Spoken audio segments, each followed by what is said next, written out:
Marc, chapitre 2. Quelques jours après, Jésus revint à Capernaüm. On apprit qu'il était à la maison, et un si grand nombre de personnes se rassemblèrent qu'il n'y avait plus de place, pas même devant la porte. Il leur annonçait la parole. On vint lui amener un paralysé porté par 4 hommes. Comme ils ne pouvaient pas l'aborder à cause de la foule, ils découvrirent le toit au-dessus de l'endroit où il se tenait et descendirent par cette ouverture le brancard sur lequel le paralysé était couché. Voyant leur foi, Jésus dit au paralysé, « Mon enfant, tes péchés te sont pardonnés. » Il y avait là quelques spécialistes de la loi qui étaient assis et qui se disaient en eux-mêmes, « Pourquoi cet homme parle-t-il ainsi? Il blasphème. Qui peut pardonner les péchés, si ce n'est Dieu seul? » Jésus sut aussitôt dans son esprit qu'ils raisonnaient ainsi en eux-mêmes, et il leur dit, « Pourquoi raisonnez-vous ainsi dans vos cœurs? Qu'est-ce qui est le plus facile à dire au paralysé? Tes péchés sont pardonnés, ou lève-toi, prends ton brancard et marche? Afin que vous sachiez que le Fils de l'homme a sur la terre le pouvoir de pardonner les péchés, je te l'ordonne, dit-il au paralysé, lève-toi, prends ton brancard et retourne chez toi. Aussitôt il se leva, prit son brancard et sortit devant tout le monde, de sorte qu'ils étaient tous très étonnés et célébraient la gloire de Dieu en disant, Nous n'avons jamais rien vu de pareil. Jésus sortit de nouveau du côté du lac. Toute la foule venait à lui et il l'enseignait.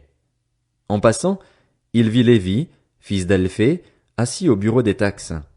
Il lui dit, Suis-moi. Lévi se leva et le suivit. Comme Jésus était à table dans la maison de Lévi, beaucoup de collecteurs d'impôts et de pécheurs se mirent aussi à table avec lui et avec ses disciples, car ils étaient nombreux à le suivre. Le voyant manger avec les collecteurs d'impôts et les pécheurs, les spécialistes de la loi et les pharisiens dirent à ses disciples, « Pourquoi mange-t-il avec les collecteurs d'impôts et les pécheurs ?» Jésus, qui avait entendu, leur dit, « Ce ne sont pas les bien portants qui ont besoin de médecins, mais les malades. Je ne suis pas venu appeler des justes, mais des pécheurs, à changer d'attitude. » Les disciples de Jean et les pharisiens jeûnaient.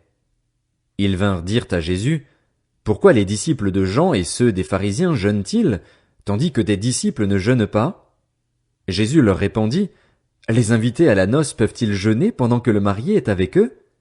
Aussi longtemps que le marié est avec eux, ils ne peuvent pas jeûner.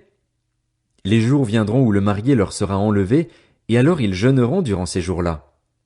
Personne ne coud un morceau de tissu neuf sur un vieil habit, sinon la pièce neuve ajoutée arrache une partie du vieux, et la déchirure devient pire. Et personne ne met du vin nouveau dans de vieilles outres, sinon les outres éclatent, le vin coule et les outres sont perdues. Mais il faut mettre le vin nouveau dans des outres neuves. » Un jour de sabbat, Jésus traversait des champs de blé. Tout en marchant, ses disciples se mirent à arracher des épis. Les pharisiens lui dirent, « Regarde, pourquoi font-ils ce qui n'est pas permis pendant le sabbat? » Jésus leur répondit, « N'avez-vous jamais lu ce qu'a fait David, lorsqu'il a été dans le besoin et qu'il a eu faim, lui et ses compagnons?